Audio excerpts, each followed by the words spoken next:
Saludos amigos, bienvenidos al capítulo 13 de las estaciones del Ferrocarril de Antioquia. El tema de hoy, el túnel de la Quiebra. El túnel de la Quiebra está ubicado entre las estaciones del Limón y Santiago, a 120 kilómetros de Puerto Berrío y a 72 de Medellín. Fue construido por la firma canadiense Fraser Bracer. Inició su construcción el 29 de noviembre de 1926 y fue inaugurado el 7 de agosto de 1929. Tiene una longitud de 3.742 metros. La estación de Limón está a 1.219 metros sobre el nivel del mar y Santiago a 1.258 metros. Por lo tanto, el túnel de la Quiebra tuvo que remontar 39 metros de altura en ese kilometraje. Fue construido en línea recta y más o menos a 2 kilómetros del Portal del Limón está la Quiebra. Ahí empieza a descolgar hacia Santiago. Durante la época del Ferrocarril de Antioquia, el túnel tuvo su cuadrilla permanente. Era un grupo de unos 8 o 10 trabajadores al mando de un capitán, encargados de estarle haciendo su revisión, su mantenimiento, su alce, su nivelación. Esta cuadrilla trabajaba generalmente en horas de la noche, cuando los trenes dejaban de circular en esa zona. Tenía el túnel en esa época 2 celadores, un celador en Santiago, otro celador en el Limón, para que la gente no ingresara al túnel. Contaba con una planta eléctrica en el Limón para la iluminación del túnel, para las cuadrillas, hacerle el mantenimiento del túnel, entonces tenía su iluminación. Era una iluminación deficiente, pero tenía su iluminación. También durante la época del Ferrocarril de Antioquia, antes de 1962, había la costumbre, o se tenía la costumbre, a la locomotora de vapor en Sofía le colocaban viaje doble. Entonces una locomotora guía en cabeza jalando el tren y en la parte de atrás, en la cola, otra locomotora de vapor empujando. Cuando el tren entraba al túnel, la locomotora ayudadora era desenganchada de la cola del tren. A esa maniobra les llamaban ellos desenganche al vuelo. O sea que el tren no se detenía en ningún momento, simplemente el enganchador jalaba el pasador del enganche, el tren con el impulso continuaba hasta Santiago, luego ellos continuaban a Botero con el viaje doble, ya lo evolucionaban a Popalito, en fin. Así funcionó en esa época del Ferrocarril de Antioquia con las locomotoras de vapor y los viajes dobles dentro del túnel de la Quiebra. Con el paso del Ferrocarril de Antioquia a la Nación y con la llegada de locomotoras diésel eléctricas nuevas, ya el trabajo para los maquinistas se hizo más suave, digámoslo así, porque en un acople de eso le colocaban 14 o 15 vehículos con 750 toneladas y eso no tenía que estar evolucionando en ninguna parte, sino que una vez eso se iba derecho. Entonces a los maquinistas se les mejoró la vida, digámosle así, porque con esa vuelta de una locomotora adelante, la otra atrás y regrese, el trabajo era muy complicado. Todo en el túnel transcurrió normal, como lo dije anteriormente, era un tramo de 3 kilómetros 400 metros en línea recta, una pendiente ascendente más o menos de 2 kilómetros, tenía una pendiente del 2.5 más o menos, entre el 2.5 y el 3%, tampoco excedía el 3%. Hubo un accidente en el túnel el 5 de marzo de 1972. Un tren algodonero ingresó al túnel, aparentemente, o eso es lo que hemos creído todos los maquinistas, y esa es la historia que siempre hemos creído, ingresó una paca prendida al túnel, la paca que venía en la primera plataforma, y con la presión atmosférica dentro del túnel, esa paca o las pacas de esa plataforma hicieron una explosión. Esa explosión la escucharon desde la cabina guía, de donde venía el maquinista. Miremos esta entrevista que yo le hice a Ramiro Gil, que venía en ese momento conversando con el maquinista. Yo era de la oficina de inventarios contables y ese día estaba haciendo un trabajo en la farmacia de Cisneros. Entonces le pedí el favor que si me traía y yo me vine con él. Inclusive yo venía en la primera locomotora, me vine conversando con él. Veníamos hablando ahí de la cooperativa de los costales, en ese momento. Cuando el tren, me acuerdo como si fuera hoy, que fue la última vía que yo alcancé a ver. El ferrocarril no volvió a nadar aquí en Antioquia vías libres, que era una vía pequeñita color verde. Esa vía se la entregaron a él en el Aro, y en el Limón, y seguimos. Cuando íbamos llegando más o menos casi a la mitad del túnel, porque en el túnel se veía como una barra roja, explotó la plataforma que venía detrás de la locomotora y él inmediatamente le mandó emergencia. La locomotora paró.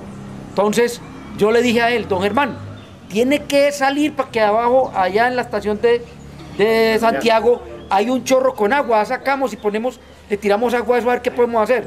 Entonces él volvió, recuperó las máquinas y fue a arrancar. Cuando fue a arrancar le mandaron emergencia atrás.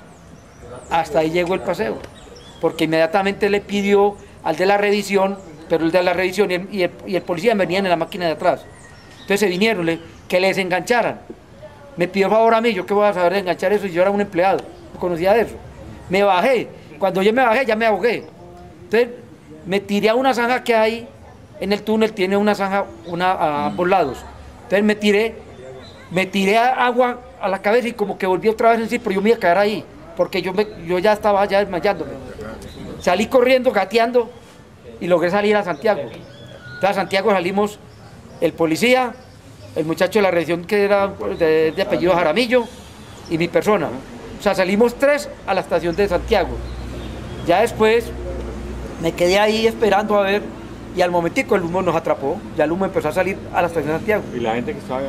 Y entonces ya avisaron por tráfico, empezaron a hablar, vinieron bomberos y todas las cuestiones. Y hasta ahí llegó, porque ya me vine yo para Medellín, porque yo tenía que venir acá. Uno de los freneros, llamado Carlos Sierra, logró salvar su vida porque corrió cuando el tren se detuvo y él se dio cuenta de ese incendio, corrió hacia el Limón y salvó su vida. Y aquí está su historia, o al menos un segmento de la historia, porque toda esta historia están acá en mi canal de YouTube, donde cada uno las puede ver completas. No, eso fue ahí mismo. Yo primero eché hacia Santiago, porque yo me bajé, el tren se paró y ahí mismo me tiré, porque yo cogí la escalera y eso me quemó ahí mismo, porque iba hirviendo ya. Entonces eso me quemó, entonces yo me solté y me caí a la cuneta. Haciendo la cosa que yo me eché agua y reaccioné mismo y me tiré hacia Santiago cuando me encontré con el enganchador, porque no se veía nada. Ni con linterna ni nada, no se veía. Me di el golpe con el enganchador, que era Ballestero. Entonces cogí a Ballestero, le eché agua y Ballestero reaccionó. ¡Ay, cierra! Y le eché un para arriba. Y me dijo: no, devolvámonos. Y nos devolvimos inmediatamente. Eso fue en los pocos minutos, sino que ahí nos ahogamos también. Y él le dijo: no se veía nada, ese humero era el pavado. Porque venía la primera. Después de eso, como eso volaban los pedazos de carpa, eso iba prendiendo las otras. Es que eso volaban pedazos de carpa. Algunos yo me di cuenta, ahora que me acuerdo, los pedazos de carpa pasaban prendidos. Sí, los pedazos de carpa pasaban prendidos. Ay, Dios mío, que se prendió este tren, Dios mío bendito. Se prendió este tren. Los pedazos de carpa pasaban prendidos.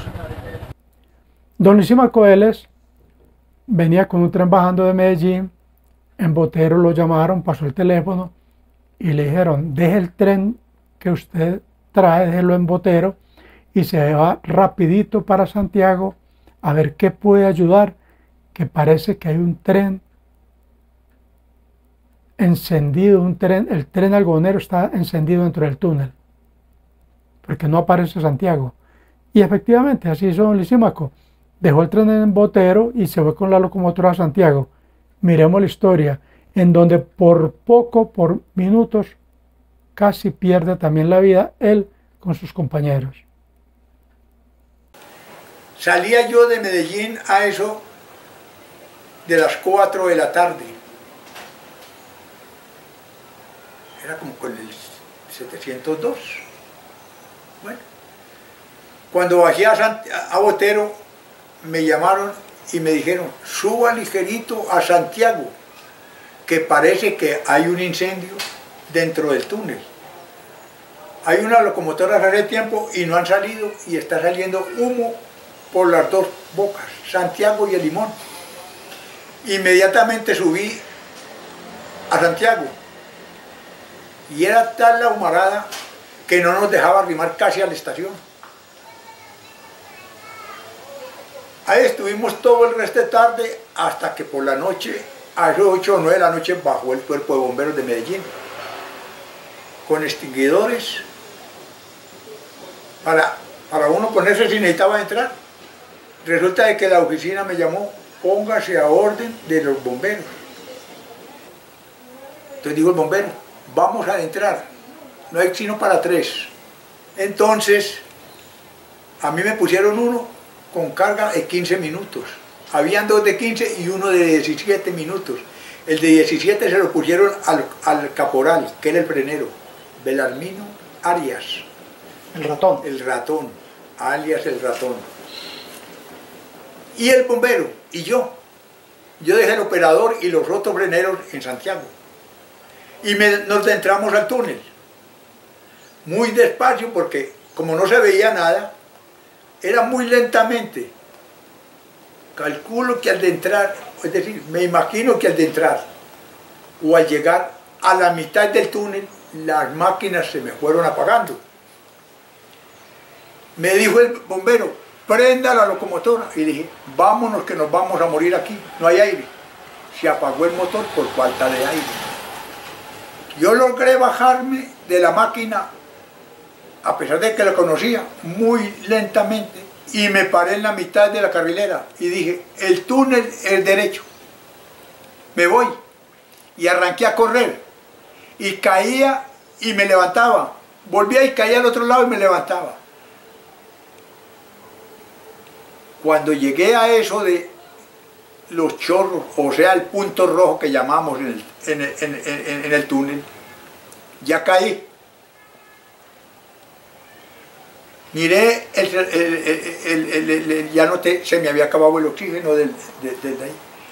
Entonces me agarré, en ese momento se me pasó el bombero adelante, gritando desesperado, me estoy muriendo, me estoy muriendo.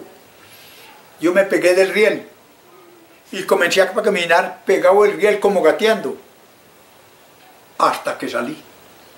No sabía que el vapor de la tierra me favoreció de haberme muerto ahogado. Yo no sabía eso, sino que me dio por salir pegado al riel porque ya no veía nada, cansado y ya agotado. Cuando salí afuera me echaron mano todo el mundo que estaba en la boca del túnel esperando que nos íbamos a morir, porque no sentían máquina ni a nadie, y que el tiempo se había cumplido los extinguidores. El bombero salió primero que yo salí después, y por ahí a los 2 minutos salió el frenero, o sea el Belarmino, el ratón. Salió. Salí con la ropa toda vuelta a nada, de las caídas, los pies vueltos nada, todos reventados, se me reventaron la ropa rota, la camisa, todo me volvía absolutamente nada. Por eso a la amanecida, 1 o 2 de la mañana, el tiempo como que cambió y el aire comenzó a soplar de Santiago hacia Limón. Y se fue despejando el túnel, y de la boca del túnel, de la entrada, mirábamos la máquina y estaba con las luces prendidas. Entonces yo llamé al tráfico y dije, tráfico, ¿qué vamos a hacer con estas máquinas que les va a acabar el aire y se van a rodar porque esto es bajando? Pongo los switches por entre agujas para que las máquinas no vayan a pasar y se vayan a volcar por allá más abajo, sino que se volquen aquí en Santiago. Y me dijo el tráfico, haga eso como usted está haciendo. Así lo hice, puse los switches por entre agujas. Y resulta que había un autoferro. Cuando se aclaró, y le pedimos al inspector que nos prestara el autoferro y nos fuimos entrando.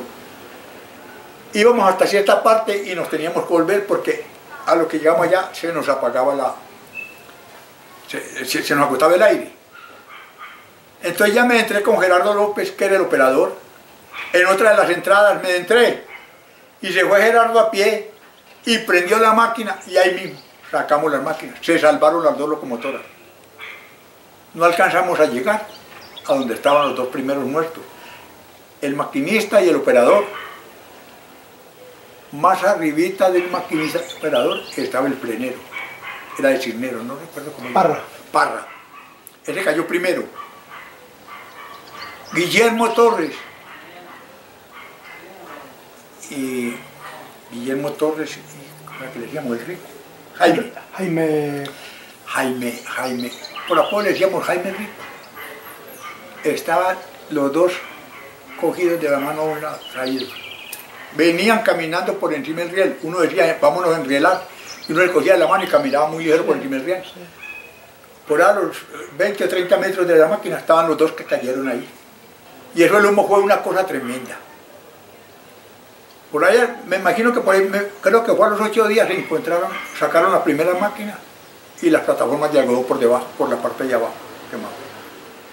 A Raigosa lo encontraron encima de la primera plataforma de algodón, sin cabeza, hasta que ya no entraron, como a los 8 o 15 días, encontraron las cabezas que ya entraban a trabajar allá, con mucha precaución, porque el calor era enorme. Cada que uno pasaba por ahí, le sonaba la alarma de alta temperatura a la locomotora por el calor que había dentro de la roca. Eso se veía la roca como prendida, cuando uno veía con la luz, que estaba llegando allá, la luz, la roca se veía como una llama. Y la máquina le sonaba, a todas las máquinas le sonaba el alarma alta temperatura. Bajando o subiendo. Al pasar. Bajando o subiendo. Exactamente. Ya uno pasaba, bajaba la temperatura. O subía, por lo regular más que todo era subiendo, porque como uno subiendo era más largo, entonces le sonaba la temperatura. Mucho tiempo estuvo eso así. En este accidente perdieron la vida el maquinista, el operador, dos freneros. Se consumieron por acción del fuego las dos locomotoras diésel. Eran dos locomotoras marca General Motors, llegadas a Colombia entre 1963 y 1964. Transcurridos unos 8 días de haberse iniciado este incendio dentro del túnel, todo el tren fue jalado por la parte de Limón, incluidas las plataformas, ya sin algodón, porque el algodón se consumió dentro del túnel, y también jalaron hacia Limón las dos locomotoras, o lo que quedó de las dos locomotoras. Cuando sacaron el tren y la locomotora, lo que quedó del incendio, lo sacaron al Limón. Se hizo el levantamiento de los cuerpos de los 4 compañeros e inmediatamente un grupo de trabajadores ingresó a revisar la bóveda del túnel. El túnel quedó en perfecto estado. Al túnel no le pasó nada. Solamente hubo necesidad de cambiar la vía férrea, las traviesas, el balasto y los rieles. En ese momento fueron colocados rieles de 60 libras por yarda. En 1982 se le hizo una nueva rehabilitación al túnel, ya le colocaron traviesas de concreto, nuevo balasto y rieles de 75 libras por yarda. Y es lo que actualmente encontramos en el túnel, el cual se encuentra aún, a pesar del paso de los años, en perfecto estado. Los inspectores de vías encargados de esta rehabilitación fueron don Antonio Acevedo y don José Pablo Zapata. Las cuadrillas que utilizaron fueron las cuadrillas de Cisneros, de Santiago y de Botero. Esta rehabilitación demoró más o menos entre 4 y 6 meses porque había que rehabilitar, cambiar la vía, los rieles y todo en horas de la noche, tratando de no interrumpir el tráfico de los trenes. Eso duró más o menos la rehabilitación. En 1982 duró más o menos entre 4 y 6 meses. Los carromotoristas que ayudaron en esa rehabilitación fueron Arnulfo Agudelo, lo llamábamos Cafife, Gildardo Gómez, Cacao y Alberto Bustamante, Soldadito. Ahí me disculpan los apodos, pero eso se usaba en la época del ferrocarril. Todos teníamos apodos, todos, ahí no salvaba nadie. En cualquier momento les digo mi apodo, cualquier momento. Al entrar los ferrocarriles nacionales a liquidación en 1992, el túnel de la Quiebra siguió prestando sus servicios a la empresa STF, por ahí pasamos con los trenes de la STF, la empresa Transferros, eran las únicas dos empresas que movían acá en Antioquia.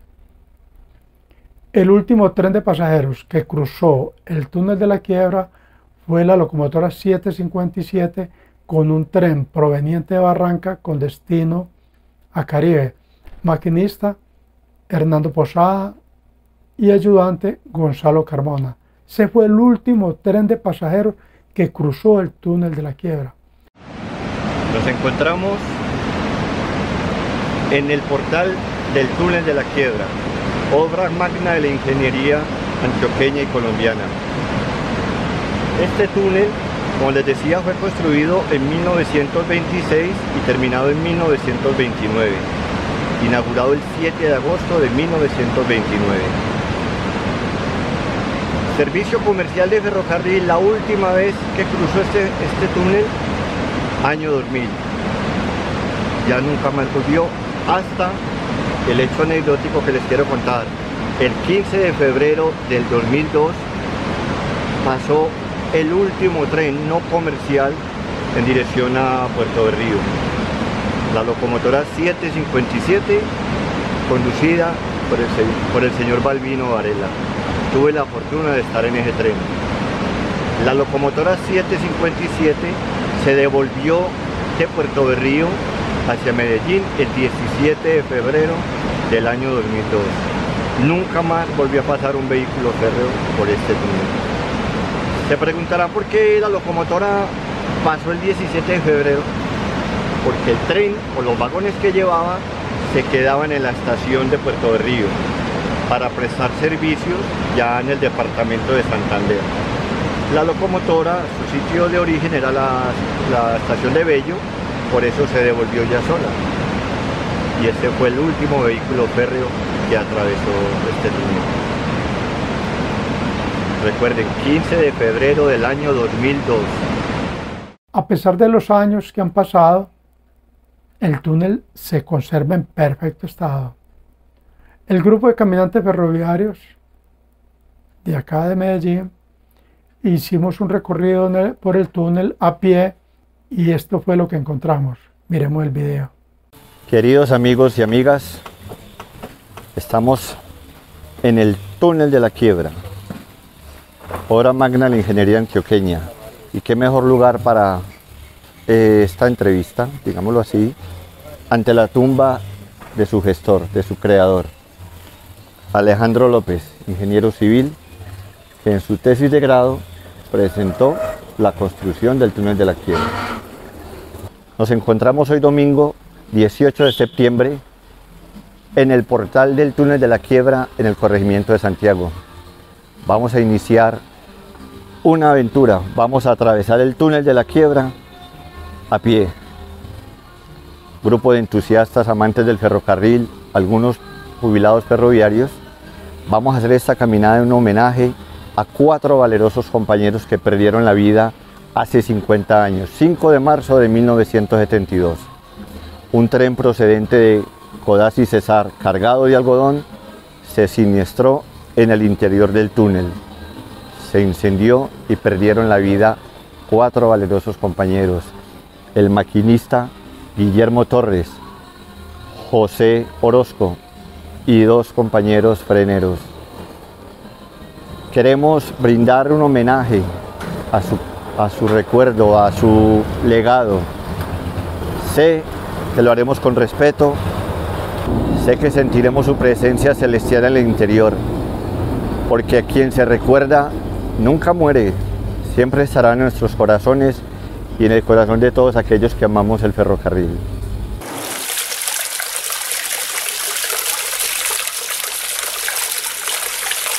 Un fenómeno curioso que podemos apreciar acá, que nos demuestra que la montaña está viva. Los ingenieros tuvieron que hacer una especie de desagües para liberar la presión del agua en el interior de la montaña. Mira todos los años que han pasado, 93 años, y no ha colapsado todo este mural. Esto aquí era un salvavidas y podemos apreciar la calidad, la pureza del agua durante tantos años saliendo, liberando de presión a la montaña. Hermoso fenómeno. Formas y colores caprichosas que van tomando las paredes del túnel. ¿Producto de qué?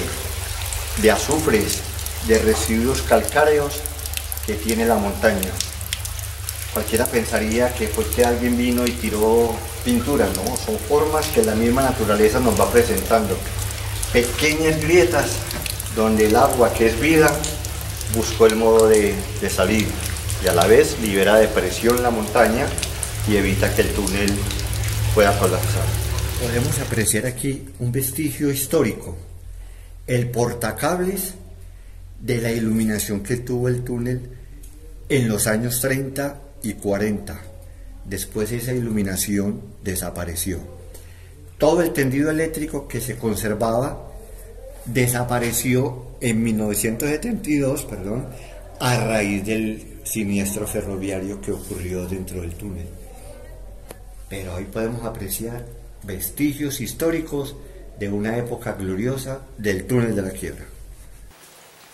Apreciamos aquí unos puntos de referencia de la época del ferrocarril, donde nos indican el quiebre de la vía, más no la mitad del túnel, como mucha gente puede creer.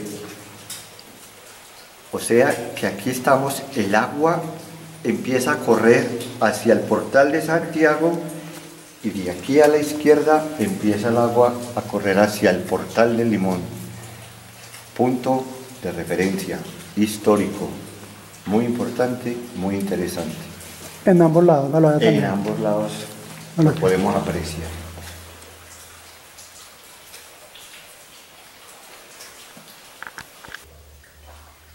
Vestigios de la formaleta original de este salvavidas. Increíble, todavía está ahí, 93 años. Madera fina. Nos encontramos en un punto mítico, un completo misterio, digámoslo así, del túnel de la Quiebra. En este lugar se han tejido muchas historias y poca gente lo conoce, poca gente lo observa. Lo más cercano que yo he podido escuchar a lo largo de mi vida es que era la base de un motor con unas poleas para entrar y sacar góndolas pequeñas con el material de la época de la construcción del túnel. Se dice también que era la oficina del ingeniero, que fue la fallida tumba de Alejandro López, pero es un lugar mágico y, como les digo, pocas veces observado por caminantes, inclusive por muchos viajeros de la época del tren. Punto de referencia, digamos, lo curioso del túnel de la Quiebra para los maquinistas, porque les indicaba la distancia próxima a la salida del túnel de unos 200 metros, por ende debían de reducir la velocidad. Datos curiosos. Como se dice, ya estamos viendo la luz al final del túnel. Después de una travesía de hora y 20 minutos, nos encontramos en la salida hacia la estación del Limón. Una aventura maravillosa. Un grupo de personas voluntarias de Santiago y de Limón permanentemente le están haciendo aseo, limpieza al túnel. Eso es parte de... les conviene a ellos también para que los turistas no se lleven una mala imagen del túnel, de Santiago, de Limón, en fin. Ellos, sin ánimo de lucro, ellos le hacen aseo, limpian, están botando la basura que dan por ahí los turistas y el túnel se mantiene limpio y muy bonito, en buen estado. En Santiago y en el Limón funciona una cooperativa de motorrodilleros encargados de cruzar a los turistas el túnel, y es un paseo muy agradable para la gente y están bien conformados, una cooperativa bien conformada, y bueno, esperemos a ver qué sigue.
Hasta ahora no tengo más nada para contarles del túnel de la quiebra. Espero que esta historia haya sido al agrado de todos ustedes.